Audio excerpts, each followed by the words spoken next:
Haleluya, selamat bertemu lagi dengan channel Hidup, Toleransi dan Damai. Saifuddin Ibrahim menyapa saudara-saudara untuk memahami keadaan bangsa kita dan kehidupan di sekitar kita. Lebih lagi karena hari ini saya perlu untuk live kaitannya dengan perpanjangan waktu penahanan MKC, dan ini adalah sesuatu hal yang luar biasa ya. Nggak disangka kalau kasus MKC yang begitu sederhana tetapi diperpanjang, dan kita tidak pernah menyangka kalau sepertinya MKC ini teroris yang harus diburu berbagai macam kalangan, dan orang-orang disasar oleh polisi mulai dari Bali. Itu berkali-kali orang-orang di Bali sana dicari, kemudian juga di kampung halamannya bahkan ada 7 orang dikumpulkan untuk dibawa ke Polres Garut. Hanya diminta berapa kali dan berapa orang MKC itu memurnikan orang. Nah, ini perlu untuk disampaikan gitu. Tapi kita menduga, bahkan pengacara ini menduga ini adalah konspirasi, di mana kita tidak tahu apa yang terjadi di belakang ini. Aneh sekali. Padahal kita ini orang Kristen itu maunya hidup damai, toleransi, tidak ada urusannya. Dan setiap orang yang pindah ke keyakinan kita, ini semua adalah orang-orang yang mencari kedamaian dalam hidupnya. Tapi sebelum kita nonton tentang adakah konspirasi di belakang itu, kita nonton dulu video Bapak Kapolri. Silakan. Ya.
Nah, apa yang dikatakan oleh Kapolri tadi, kalau ekornya nggak bisa diberesin, dilurusin, diperbaiki, kepalanya dipotong.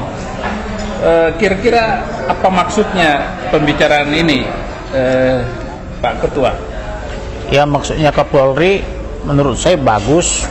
Artinya kalau para komandan, misalnya komandan polisi di bawah Kapolri tidak bisa bekerja, yang ditindak ya komandannya. Misalnya sebut saja, misalnya kalau di daerah Kapolda tidak bisa kerja, ya ditindak dia. Kalau tidak bisa membimbing anak buahnya ke jalan yang benar, atau di tingkat Polres misalnya Kapolresnya akan ditindak apabila jajarannya tidak benar. Nah, terkait kasus MKC, karena penyidik-penyidiknya kerjanya tidak ada yang benar, tidak sesuai hukum, maka Dircybernya harus dipotong, artinya harus dicopot dia, dimutasikan ke tempat misalnya bagian staf gitu kan, karena belum layak jadi Dircyber. Kenapa Dircyber ini atau Brigjen ini belum layak? Terbukti dari cara kerjanya yang sangat buruk. Misalnya atas kasus MKC membacakan atau klien saya membacakan surat 72 Al-Jin 19 itu kan pada tanggal 20 Ya. di bulan Agustus tahun 2021. Lalu karena pelapor ini tidak yakin bahwa ada konten surat 72 Al-Jin 19 seperti yang dibacakan oleh klien saya MKC atau Muhammad Kosman, dan juga surat Al-Maryam 71, maka pelapor ini membuat laporan. Ya. Nah, tetapi kan adalah hak pelapor membuat laporan, tetapi di sisi lain penyidik Cyber Polri harus men-screen apakah laporan ini layak sebagai tindak pidana atau bukan. Makanya di setiap SPKT itu ada bagian screening perkara untuk menguji apakah laporan ini merupakan tindak pidana atau bukan. Kemudian atas laporan tanggal 21 Agustus 2021, tanggal 22 atau sehari setelahnya, penyidik Cyber Polri langsung meningkatkan status terlapor MKC atau klien saya menjadi tersangka. Ini kan janggal ini. Bagaimana caranya penyidik Cyber Polri melengkapi Mindik atau administrasi penyidikan hanya dalam tempo 1 kali 24 jam. Nah, kemudian pertanyaannya, kapan dilakukan penyelidikan? Kapan dilakukan pemanggilan saksi? Memanggil saksi saja minimum 3 hari. Itu pun belum tentu datang. Kapan dia mengumpulkan barang bukti berupa rekaman? Kemudian kapan dia memanggil ahli? Karena ini kan yang dibacakan surat 72 Al-Jin 19 dan surat Al-Maryam 71. Tentu kan harus ada ahli teologi, baik itu teologi dari agama Muslim maupun teologi Kristen, kan begitu, untuk menilai ada di situ konten iblis adalah sumber segala dusta. Nah, kemudian penyidik Polri juga harus mendengar ahli bahasa untuk menilai apakah bahasa-bahasa yang dikeluarkan oleh klien saya di dalam siarannya itu merupakan tindak pidana atau bukan. Kemudian penyidik juga harus mendengarkan ahli-ahli lain, misalnya ahli forensik, nah, dan seterusnya. Tetapi saya yakin penyidik belum melakukan itu, tetapi mereka sudah langsung menetapkan status tersangka tanggal 22 atau sehari setelah dilaporkan. Kemudian tanpa melengkapi surat administrasi penyidik berupa surat penangkapan, mereka tanggal 24 sudah datang ke Bali menculik, bukan menangkap, menculik MKC, membawa ke Polda, lalu di Polda sehari kemudian baru diterbitkan surat perintah penangkapan. Jadi diculik dulu tanggal 24, sehari kemudian baru dikeluarkan surat perintah penangkapan. Harusnya yang benar, sebelum menangkap keluarkan dulu surat perintah penangkapan, sehingga ketika penyidik kepolisian misalnya datang ke suatu tempat kejadian atau ke alamat daripada calon tersangka, maka diperlihatkan kepada saudara surat perintah penangkapan, baca, kan gitu, atau dibacakan. Jadi belum ada surat. Belum ada surat perintah penangkapan, tetapi penyidik langsung menculik saja. Nah, yang lebih mengerikan lagi, tidak ada bedanya penyidik cyber ini dengan preman-preman yang ada di Pulau Gadung. Bahkan lebih mulia preman. Kenapa saya katakan lebih mulia preman? Karena mereka membongkar atau merusak rumah MKC ketika MKC tidak di rumah tanpa ada surat perintah pembongkaran dari Pengadilan Negeri Badung atau dari Pengadilan Negeri Bali. Jadi mereka membongkar rumah seseorang, mengambil songkoknya MKC, kemudian mengambil laptopnya dan mengambil handphonenya. Nah, pertanyaannya, karena tidak ada surat perintah membongkar dan atau menggeledah, tidak ada izin pengadilan, tidak ada pecalang ataupun kepala desa setempat, tidak ada camat atau polsek setempat. Apa bedanya dengan pencuri? Pencuri juga melakukan perbuatan yang sama, yaitu merusak rumah orang, mengambil barang-barangnya. Bila ketahuan bikin surat kemudian, kan begitu. Nah, ini juga begitu. Penyidik yang sudah kita kantongi namanya, berkulit putih, badannya tinggi, dan mengaku ketika memeriksa MKC, dia mengaku dia sebagai mualaf. Diduga itulah yang melakukan tindakan itu di Bali berdasarkan investigasi saya dari orang Bali, bahwa dia melakukan pembongkaran, pengerusakan rumah dan mengambil barang-barang MKC, sedangkan MKC dan istrinya tidak ada di rumah itu, dan tanpa izin pemerintah setempat, tidak ada izin pula dari pengadilan. Nah, inilah yang dimaksud oleh Kapolri harus dipotong, karena tidak bisa bekerja sebagai penegak hukum. Penegak hukum itu kan ciri khasnya bekerja sesuai aturan main, bekerja sesuai aturan acara. Nah, di dalam hukum itu kan ada dua, ada hukum material, yaitu hukum yang harus ditegakkan, tetapi bagaimana cara menegakkan hukum material ini harus sesuai hukum acara. Itulah disebut dengan hukum formil, atau lebih dikenal istilahnya KUHP, yaitu Undang-Undang Nomor 8 Tahun 1981 tentang Kitab Undang Hukum Acara. Ini 82-an. Selain itu, Kapolri juga mengeluarkan peraturan teknis, namanya Perkap, Peraturan Kapolri tentang manajemen kepolisian, yaitu Perkap Nomor 14. Ya, kalau penyidik bekerja atau kalau polisi bekerja di luar daripada KUHP maupun di luar daripada Perkap itu, maka saya setuju dengan Kapolri, orang ini harus dipotong karena tidak layak di situ. Harus malah menurut saya harus dijadikan tersangka juga. Tidak hanya dimutasi atau dicopot dari jabatannya, harus dijadikan tersangka, yaitu tersangka masuk ke rumah orang tanpa izin, membongkar rumah orang tanpa izin, mengambil barang-barang miliknya. Itu masuk klasifikasi pencurian atau mengambil hak milik orang lain tanpa izin. Begitu. Waktu kita datang ke penyidik bahwa MKC masih aman dan tidak ada satupun yang menyiksa, bahkan kunci itu saya dengan Febri itu bahwa ada di tangan penyidik. Ternyata MKC disiksa. Ya. Ini bagaimana ini cara kerja penyidik seperti ini? Jadi disitulah pokok masalahnya, karena penyidik ini tidak bisa membedakan dia kapan sebagai penyidik, kapan sebagai pribadi. Akhirnya melakukan tindakannya secara pribadi, yaitu menggunakan sentimen keagamaan. Karena dia emosi dan sentimen merasa agamanya atau kepercayaan dianutnya telah dinodai walaupun belum bisa dibuktikan, maka mereka semua emosi, tidak lagi bekerja sesuai norma hukum.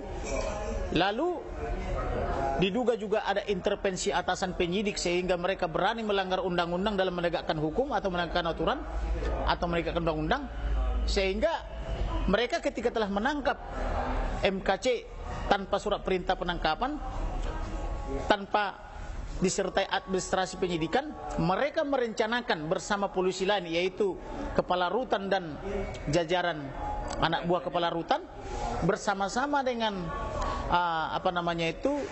tersangka-tersangka yang sedang ditahan di rutan, untuk menganiaya atau menyiksa MKC dengan cara pada malam itu penjaga rutan diliburkan atau ditiadakan di tempat, kemudian membuka seluruh pintu-pintu sel daripada penjaga rumah tahanan Bareskrim Polri, sehingga pada malam hari itu, di malam tanggal 26 Agustus 2021, mereka seluruhnya bersama-sama, baik bersama Polri maupun tahanan lainnya, menyiksa MKC atau menganiaya dan atau mengeroyok sampai memaksa dia untuk memakan feses atau tai dengan cara matanya ditutup, mulutnya dipaksa dibuka dan disuapi itu feses karena sentimen keagamaan. Begitu Bapak Saipudin. Nah, yang aneh lagi menurut kesaksian MKC bahwa ada itu panglima front pembela apa itu, organisasi terlarang. Dia yang memegang dari belakang katanya. Kenapa dia juga lepas, tidak masuk di dalam tersangka? Betul. Jadi ada dugaan kita, kalau panglima laskar swasta atau panglima ormas terlarang ini dijadikan tersangka, ada kemungkinan dia akan bicara. yang sesungguhnya, bahwa itu adalah by the order. Bahwa apa yang dilakukan oleh Panglima Laskar Swasta ini adalah pesanan penyidik. Yang tadi ada sentimen keagamannya itu, yang menyatakan dirinya itu sebagai penyidik mualaf itu tadi. Nah, sehingga cara menyelamatkan muka penyidik adalah tidak menjadikan Panglima Laskar Swasta sebagai tersangka, sehingga yang dijadikan tersangka justru yang digerakkan atau yang dikomandoi oleh Panglima Laskar Swasta, yaitu seorang Irjen Pol. Padahal Irjen Pol NB ini adalah orang yang disuruh untuk melakukan oleh Panglima Laskar Swasta. Maka kalau ada yang menyuruh untuk melakukan suatu tindak pidana kejahatan, maka yang menyuruh ini harusnya dikenai juga sebagai pelaku atau sebagai otak atau sebagai dader, sehingga dikenakanlah pasal 55 ayat 1 ke 1 KUH pidana junto pasal 56. Itulah yang saya investigasi dalam 1-2 minggu ini, sampai saya wawancara orang-orang yang ada di Bali, termasuk yang di dalam rutan, karena kita sedang menyiapkan suatu strategi hukum yang tidak kita ungkap sampai sekarang untuk menjerat daripada pelaku-pelaku kejahatan ini. Maka saya sependapat dengan Kapolri dan saya mendukung Kapolri, termasuk Kabar Reskrim saya dukung, supaya menindak orang-orang yang tidak bisa kerja ini dan yang menyalahgunakan kekuasaannya ini. Begitu Bapak. Apa enggak ada kita untuk sowan ke Kapolri atau semacam itu untuk memberikan masukan kepada beliau bahwa ekor ini yang paling mengganggu proses. Betul. Jadi saya sebagai penasihat hukum MKC dan atau sebagai advokat mendukung Kapolri supaya Kapolri ini jangan digerogoti. Maka saya sudah berkali-kali berkirim surat kepada beliau, termasuk kepada Kabar Reskrim, bahkan membina komunikasi melalui percakapan WhatsApp dengan Kabar Reskrim maupun Kapolri. Dan dalam waktu dekat kita akan melakukan audiensi. Jika Kapolri tidak terlalu sibuk, kita akan menyampaikan apa yang menjadi temuan-temuan kita terkait penyalahgunaan jabatan dan wewenang oleh penyidik Cyber Polri. Nah, sehingga nanti ketika kita bertemu, Kapolri akan mendengar secara berimbang apa yang terjadi di Bali pada tanggal 20, 21 dan 24, kemudian apa yang terjadi pada tanggal 25, 26 di rumah tahanan Barreskrim Polri. Misalnya, hal yang sangat dilanggar oleh penyidik selain melakukan penyiksaan dan atau penganiayaan atau pengeroyokan secara berencana. Ada 15 orang teman saya atau rekan-rekan saya advokat yang sudah siap mendampingi MKC di lantai 15 gedung Cyber Polri pada tanggal 25 dan 26, tetapi penyidik Cyber Polri tidak memberikan hak itu untuk didampingi oleh penasihat hukum, tetapi yang 15 orang ini dibohongi dengan cara mengatakan MKC belum bisa diperiksa karena dia terkena COVID sehingga dia harus menjalani isolasi mandiri. Padahal di waktu yang sama MKC sedang diperiksa dalam keadaan sakit dan berdarah-darah. Terbukti darah daripada MKC masih menetes kepada surat-surat yang sudah kita kumpulkan sebagai bukti secara diam-diam.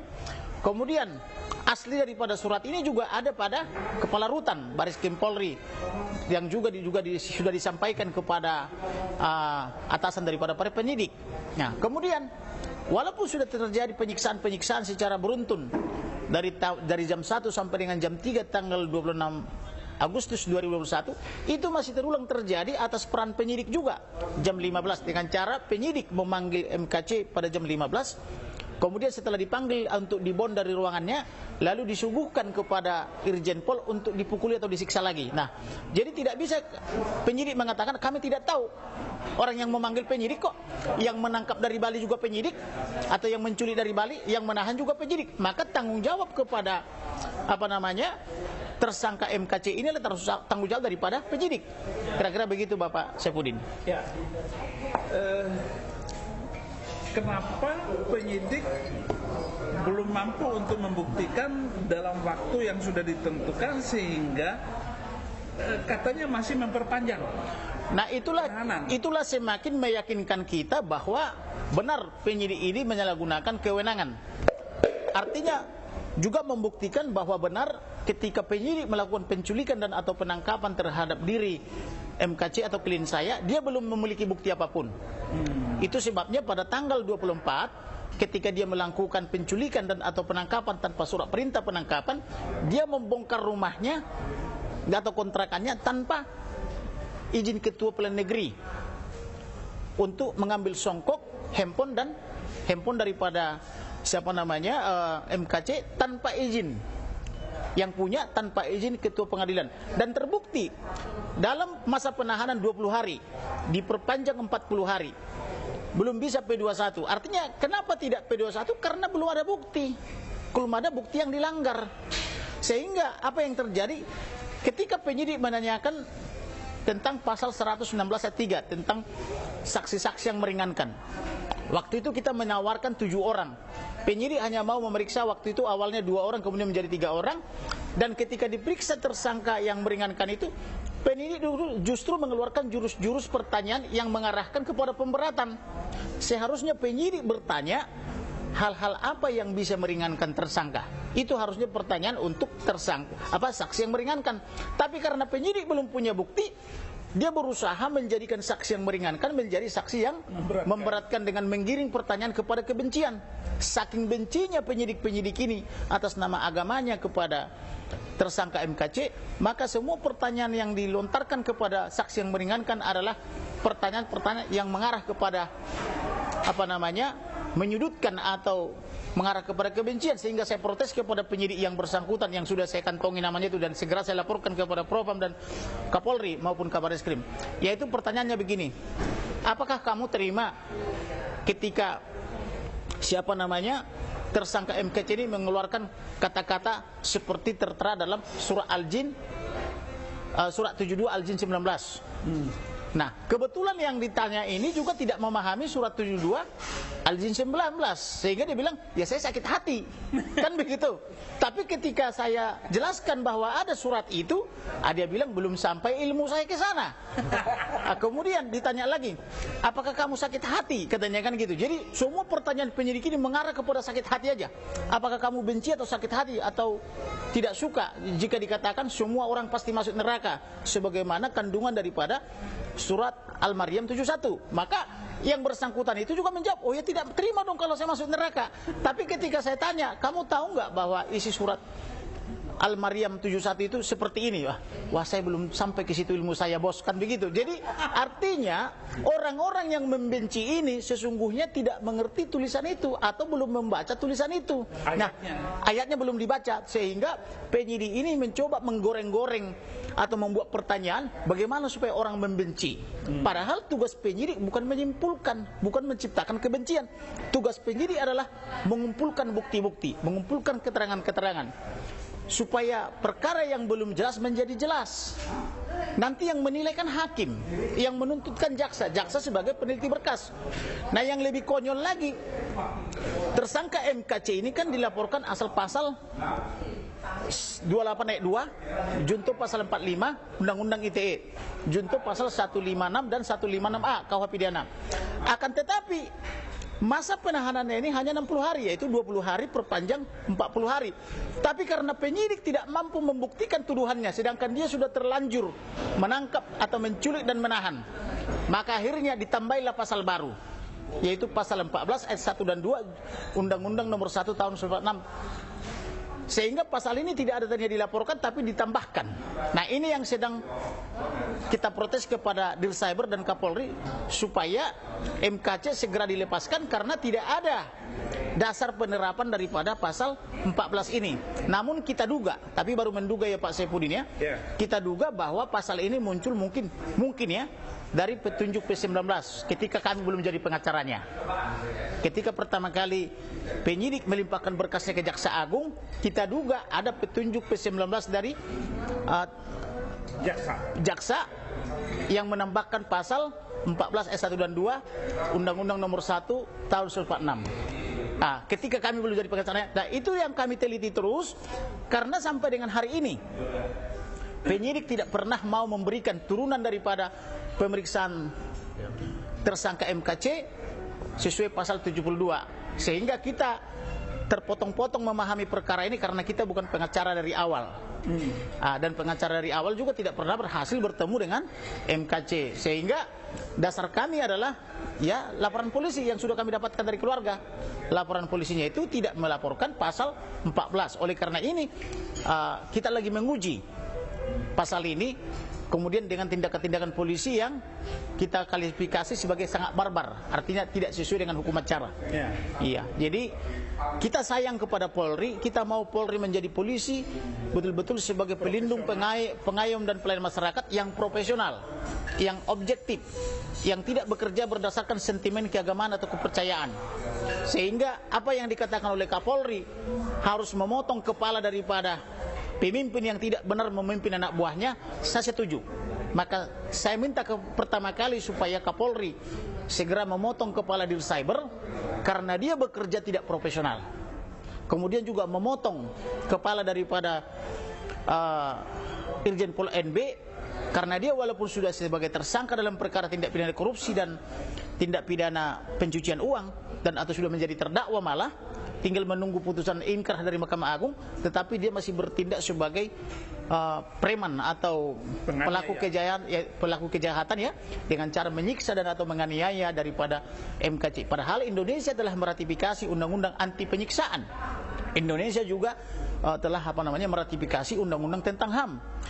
Bahkan Indonesia punya konstitusi yang mengatur kebebasan berpendapat, diatur dalam Undang-Undang 45, juga diatur dalam Undang-Undang HAM. Oleh karena itu sangat kita sayangkan juga Presiden Jokowi sampai dengan detik ini tutup mulut, tidak mau berkomentar, lebih memilih mengerjakan yang lain. Padahal kasus MKC ini adalah kasus yang sudah gaungnya sampai kemana-mana termasuk ke Eropa dan Amerika. Sudah selayaknya lah Presiden karena sudah kita surati, DPR karena sudah kita surati, Jaksa Agung maupun Mahkamah Agung sudah harus bersuara. Sedangkan Mahkamah Konstitusi aja dan lembaga-lembaga lain seperti lembaga HAM dan lembaga LPSK sudah menjawab surat kita.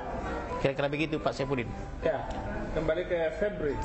Febri waktu awalnya dulu apakah polisi yang datang itu ada surat atau enggak waktu itu menanya orang-orang yang kamu tahu? Untuk pertama kejadian tanggal 24 Agustus itu kebetulan kan saya nggak ada di lokasi. Saya tahunya itu udah sampai di Polda. Jadi saya nggak tahu mereka tunjukkan atau enggak. Tapi setelah pulang dari Polda Bali itu saya tanya ke ibu, ada nggak penyidik menunjukkan identitas mereka ataupun surat penggeledahan dan penangkapan? Nggak ada. Jadi penambahan aja, selain yang diterangkan Febri, saya sudah berbicara dengan saksi-saksi di Bali bahwa ketika penangkapan atau penculikan itu terjadi, mereka tidak membawa surat apapun. Mereka juga tidak berseragam polisi. Mereka hanya memakai baju biasa layaknya masyarakat sipil, tetapi menyebutkan bahwa mereka dari Cyber Polri. Mereka datang 6 hari pada jam 24 tengah malam. Nah, pertanyaan saya, apakah penyidik polisi layak datang jam 24 malam? Perkara apa ini sehingga penyidik Cyber Polri harus datang jam 24 malam, mengetuk rumah orang, memintai keterangan kepada orang-orang itu, memotret orang itu, memeriksa kamar mandinya, kamar tidurnya sampai lemarinya, padahal orang itu belum pernah dipanggil sebagai saksi. Ini tetangga daripada MKC. Kemudian karena rumah MKC tidak bisa dibuka, lalu didobrak, dipukul-pukul rumahnya sehingga terbuka pintunya, lalu mengambil songkoknya atau pecinya, mengambil handphonenya dan mengambil laptopnya. Ini apakah tindakan kepolisian boleh seperti ini? Nah, karena menurut hukum HAM atau menurut undang-undang tidak boleh, karena kita cinta kepada polisi, maka ini harus diuji secara material, biar hakim nanti yang menilai boleh apa tidak seperti ini. Tapi menurut hukum tidak boleh. Kira-kira begitu Bapak. Saya bukan memprovokasi ya, tapi ini dari YouTube yang saya baca, video yang saya dengar dari MKC, ya, bahwa semua yang disampaikan oleh MKC itu adalah reaksi atas ucapan-ucapan barbar dari seorang yang bernama Pak Kiai Ustadz begitu. Nah, Abdul Somad ya. Ya, Abdul Somad. Ya. Bolehkah menangkap asapnya, sedangkan sumber apinya ini adalah Abdul Somad? Tidak boleh. Ini bagaimana pendapat? Tidak boleh karena begini kan, setelah saya tanyai Abdul Somad mengapa dia membacakan surat 72 Al-Jin 19 dan juga MKC. Dan ketika saya tanya MKC ya, maksud saya ketika saya tanya MKC mengapa dia membacakan surat 72 Al-Jin 19 dan surah Al-Maryam 71, untuk apa itu dibacakan dan apa latar belakangnya. Ini saya tanya di hadapan penyidik loh ini. Ya. Di lantai 15 Cyber Polri. Ya. Dia bilang, saya menjawab tuduhan daripada Abdul Somad yang menyatakan bahwa di salib itu ada jin kafir. Sedang memanggil haleluya, haleluya, kan begitu. Nah, MKC mengklarifikasi tidak benar di salib itu ada jin kafir. Yang di salib itu adalah Yesus Kristus, Tuhan dan juru selamat manusia. Sedangkan yang benar, jin itu ada di surat 72 ayat 19, yaitu ketika hambanya sedang sembahyang atau sholat, dia dikerubuti oleh jin. Kan begitu penjelasan daripada MKC. Kemudian ketika Abdul Somad mengatakan bahwa orang kafir dalam tanda petik yang selalu mereka sebut, yaitu Yahudi dan Nasrani atau Katolik, pasti masuk neraka, maka MKC mengatakan tidak benar, bahwa yang benar pasti masuk neraka adalah orang yang tergolong di dalam surah Al-Maryam 71. Mereka pasti masuk neraka karena itu merupakan suatu kemestian dan ketetapan daripada Allah. Kira-kira begitu bantahan dia. Jadi posisi MKC ini adalah menjawab tuduhan.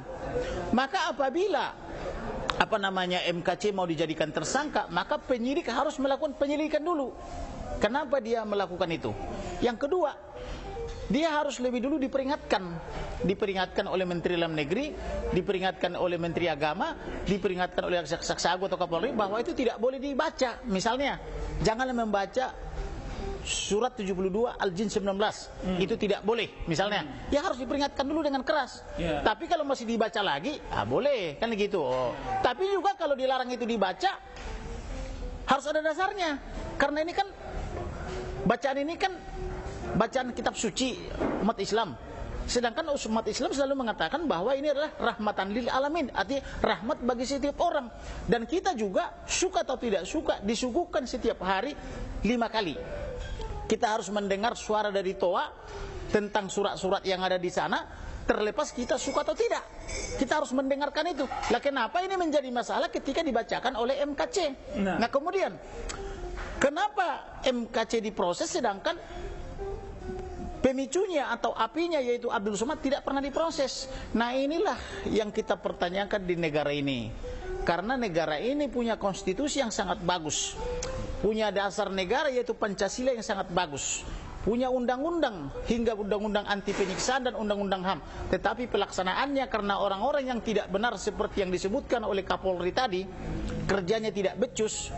Maka menurut saya orang-orang yang kerja tidak becus, yang tidak profesional, yang tidak sesuai undang-undang, segera dipotong, Pak. Saya setuju dengan Kapolri, segera dipecat, ganti. Masih banyak warga negara Indonesia yang siap jadi pemimpin-pemimpin, yang siap jadi penyidik atau anggota Polri. Begitu, Bapak.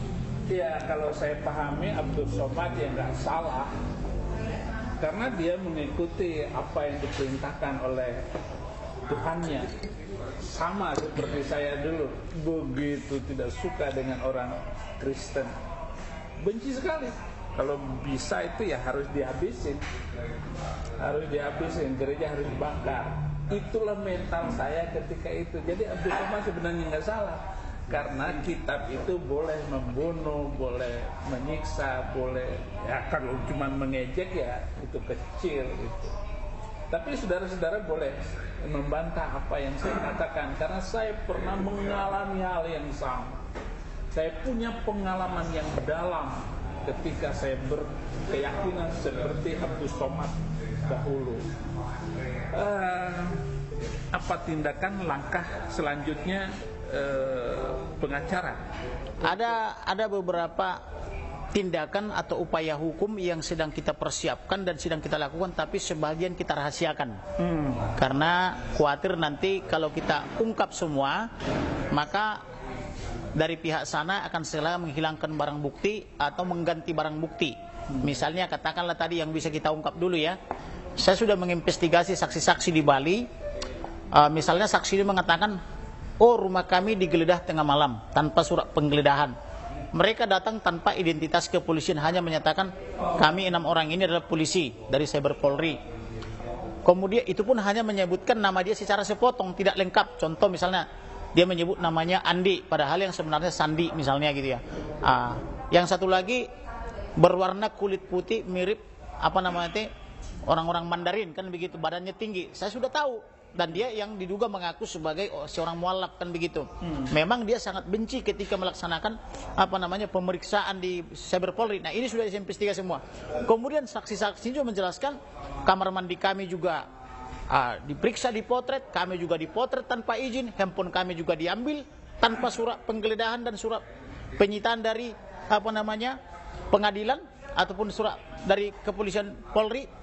Kemudian mereka juga dipaksa dibawa ke satu warung, dan warungnya juga sudah investigasi. Diperiksa mereka dari jam 3 sampai dengan jam 7 sore. Tetapi karena tidak ditemukan apa-apa di dalam handphonenya dikembalikan pada jam 19 malam. Dan ini akan bersaksi nanti baik di pengadilan, termasuk melawan penyidik ini. Nah, udah saya investigasi keterangan-keterangan itu.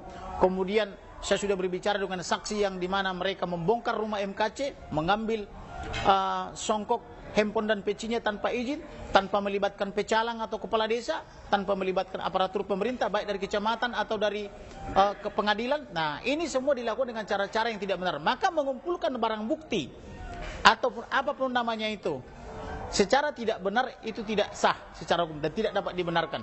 Nah, kemudian kita juga sudah bersurat ke Amerika dan akan segera juga bersurat ke Eropa, ke Kongres Amerika, ke PBB dan kemana-mana, supaya mata seluruh dunia terbuka bahwa betapa jahatnya penegakan hukum di Indonesia, betapa terjadi penyiksaan dan atau penganiayaan dan pengeroyokan justru di rumah pusat Barreskrim Polri, yang harusnya di sanalah tempat paling aman di Indonesia ini. Akan tetapi yang terjadi justru di sana tidak ada kenyamanan, justru di sana terjadi penyiksaan, justru di sana HAM dilanggar dengan seberat-beratnya.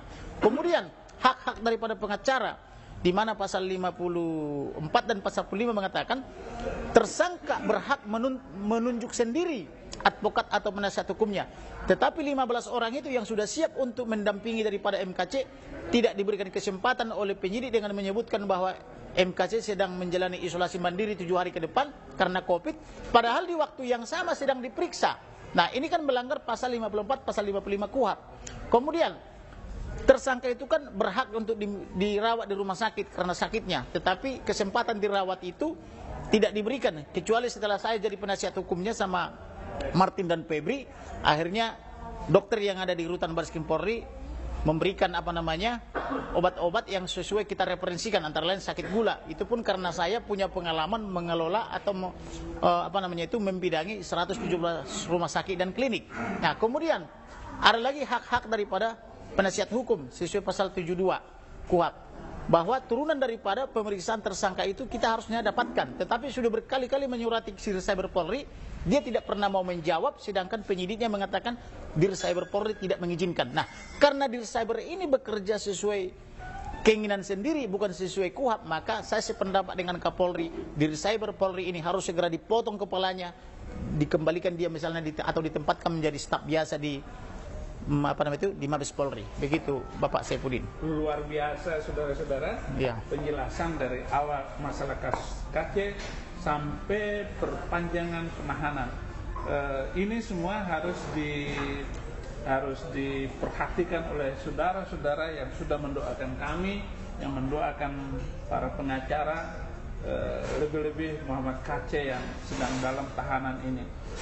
Satu lagi tambahan Bapak Saifuddin, bahwa kita melakukan ini semua bukan karena benci Polri loh. Ya. Justru karena kita cinta Polri, kita mau Polri ini menjadi institusi yang profesional, yang bekerja sebagai penegak hukum, yang bekerja sebagai penegak hukumnya itu berdasarkan Undang-Undang Nomor 2 Tahun 2002 tentang kepolisian, yang bekerjanya itu bekerja sesuai Undang-Undang Nomor 8 Tahun 1181 tentang KUHP, dan juga yang bekerjanya itu sesuai dengan Perkap atau Peraturan Kapolri tentang manajemen penyidikan. Oleh karena itu, apapun yang kita ungkapkan ini adalah untuk memperbaiki kepolisian, supaya polisi sebagai pelindung pengayom masyarakat bisa memberikan perlindungan hukum yang baik dan benar kepada masyarakat. Kira-kira begitu Pak Saifuddin. Bukan karena bencian. Dan selalu presisi. Sebagai seperti simbol Pak Kapolri ya, slogannya presisi. Jadi apa itu presisi? Presisi ya harus tepat sesuai gitu. Presisi itu harus tepat dan sudut-sudutnya itu harus pas. Kalau istilah hukum Pak, equality before the law atau aude et alteram partem, artinya ada perlakuan yang sama.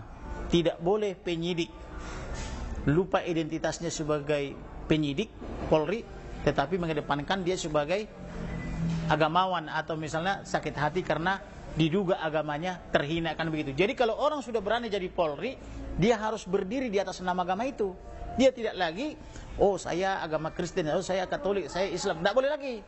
Tapi dia harus objektif. Karena kalau dia masih merasa dia Kristen, Katolik, atau Buddha, Hindu, Konghucu, atau sebagai Islam, dia tidak akan mungkin jadi objektif.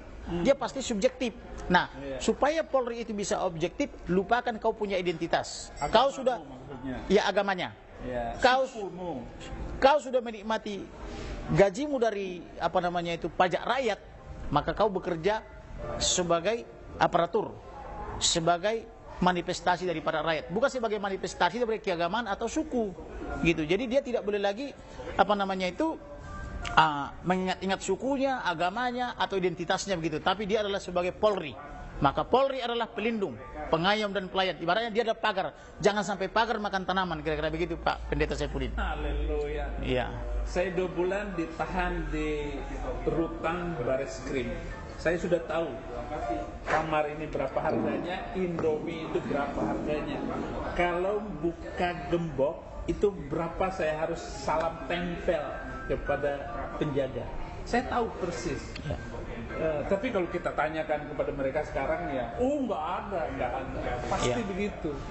Itulah yang terjadi. Dan mungkin Kapolri tahu itu. Atau memang mereka akan mengatakan begini Pak, silakan dibuktikan. Tetapi jangan salah ya, kita ini insan, kita ini ciptaan. Apapun yang kita perbuatlah seperti untuk Tuhan. Karena kenapa? Suatu saat kelak di akhir hidup kita akan mempertanggungjawabkan seluruh sikap dan perbuatan kita kepada Tuhan, bukan kepada Kapolri, Jaksa Agung atau kepada Presiden, tetapi kepada Tuhan. Oleh karena itu, saudara-saudara penyidik misalnya dalam hal perkara MKC bisa saja berbohong, tetapi Tuhan melihat semua yang kau lakukan. Ternyata Tuhan bisa membantu saya hanya dalam 2-3 jam mengungkap semua kebohongan itu. Semua saksi-saksi di Bali sudah saya interogasi. Ternyata benar bahwa saudara-saudari belum memiliki bukti atau belum membawa surat perintah penangkapan untuk menangkap MKC. Bahkan saudara menggeledah rumah orang, menggeledah rumah tetangganya tanpa disertai surat perintah penggeledahan dari Ketua Pengadilan Negeri Badung. Oleh karena itu, saya minta kepada saudara-saudara, apapun pangkat dan jabatanmu, bekerjalah seperti untuk Tuhan. Gunakan hati nuranimu. Karena kalau tanpa hati nurani, itu sama saja dengan psikopat. Artinya bekerja semau gue tanpa aturan. Begitu Bapak. cukup. Ya. Dan apa yang kita dengarkan dari pengacara dan apa yang sudah dilakukannya ini, dalam 2 hari lagi, minimal 2 hari lagi kami akan wawancarai, kami akan dan kita akan bikin kejutan gitu. Kejutan Ya. apa yang dilakukan oleh pengacara dalam hal ini untuk membebaskan Muhammad Kacik. Dia harus bebas murni. Seharusnya sudah lepas demi hukum. Iya. Jadi karena masa penahanan 20 hari plus 40 hari sudah selesai, harusnya MKC sudah lepas demi hukum. Inilah yang saya tuntut kepada Kapolri dan Kabar Eskrim, berikan hak itu. Tetapi karena orang ini di Cyber Polri ini ada subjektivitas, ada kebencian yang berlebihan karena identitas keagamannya, maka diciptakan lagi pasal yang tidak dilaporkan dalam laporan polisi, yaitu pasal 14 ayat 1 dan 2 Undang-Undang Nomor 1 Tahun 1946, supaya tuntutannya 10 tahun sehingga dia bisa menerapkan pasal 29 KUHP.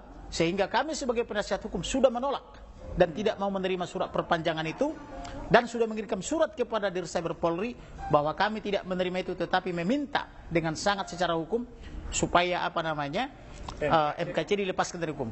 Dilepaskan atau tidak pasti ada akibat hukumnya.